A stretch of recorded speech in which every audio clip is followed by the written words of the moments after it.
वरिष्ठ प्रवक्ता सुरेंद्र वर्मा ने कांग्रेस सरकार के कार्य, चुनाव स्थिति, भ्रष्टाचार, महादेव ऐप और भाजपा पर साधा निशाना। अपनी प्रतिक्रियाएं पूरब टाइम्स को कुछ इस तरह से बताई। नमस्कार सर, जैसे कि महादेव ऐप को लेके मुख्यमंत्री पर लगातार आरोप हो रहा है और लगातार प्रेस वार्ता हो रही है आप लोगों ने, उसमें क्या कहना चाहेंगे सर आप?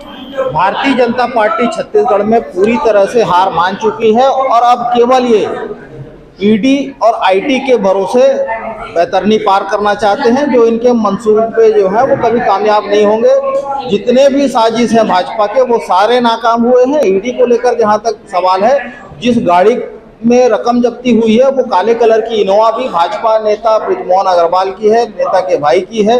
जिस तरह से जिस ड्राइवर का नाम सामने आ रहा है वो भी भाजपा का कार्यकर्ता है। तो लगातार भारतीय जनता पार्टी के षड्यंत्र बेनकाब हुए हैं। जिस तरह से जुए सट्टे के कारोबार है, केवल महादेव ऐप नहीं, अभी जिस 22 ऐप पर प्रतिबंध लगाने की बात हुई है उस पर मोदी की सरकार 30% इनकम टैक्स लेती है, उस पर 4% सरचार्ज लेती है और 28% जीएसटी लेने का काम जो है मोदी सरकार कर रही है। तो मोदी सरकार और भाजपाइयों की तो हिस्सेदारी है इसमें। 58.4% जिसमें मुनाफा कमा रही है वो केंद्र की मोदी सरकार है और आरोप लगाते हैं ये कांग्रेस पर। 20 सीटों पे चुनाव हुआ है, जैसे कि पिछले बार भी 19 सीटों पे कांग्रेस और 1 पे बीजेपी, तो क्या बोलेंगे सर? पहले चरण में जिन 20 सीटों पर चुनाव था उसमें 12 सीटें जो है बस्तर की है, 12 की 12 सीटें कांग्रेस के विधायक हैं वहां पर। और जो राजनांदगांव लोकसभा के 6 सीटें उसमें 2018 में एक कसर बाकी रह गई थी, जो लूट, भ्रष्टाचार और वादा खिलाफी के सरगना रमन सिंह जी निर्वाचित हुए थे। इस बार उनकी भी विदाई तय है और निश्चित तौर पर छत्तीसगढ़ के किसानों में, छत्तीसगढ़ के वनोपज संग्राहकों में, हमारी महिला बहनें, हमारे युवा जिनको रोजगार के अवसर मिले हैं, तो एक उत्सव का माहौल है। इन 20 सीटों में 20 में कांग्रेस को जीत मिलेगी, भाजपा का एक तरफा सफाया तय है। सर सभी कुछ दिन बाद 17 तारीख को चुनाव है, क्या बोलना चाहेंगे रायपुर की जनता को?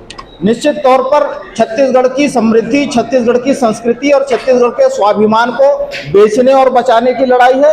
एक तरफ छत्तीसगढ़िया किसान मुख्यमंत्री भूपेश बघेल है जो किसानों की ऋण माफी की मांग करते हैं, दूसरी तरफ केंद्र की भाजपा सरकार, तमाम मंत्री भाजपा को की डूबती नैया को बचाने के लिए छत्तीसगढ़ में सक्रिय है। अडानी के मुनाफे के लिए वो छत्तीसगढ़ में सत्ता चाहते हैं। 2016-17 में जिस तरह से नंदराज पहाड़ को अडानी को बेचे, जिस तरह से एनएमडीसी को अडानी को बेचने पर तुले हुए हैं, परसा कोल ब्लॉक सहित कोल खनन इनको दिए हैं, तो भाजपा केवल और केवल अडानी के एजेंट के तौर पर चुनाव जीतना चाहती है। छत्तीसगढ़ उनके फोकस में केवल अडानी के मुनाफे के लिए है।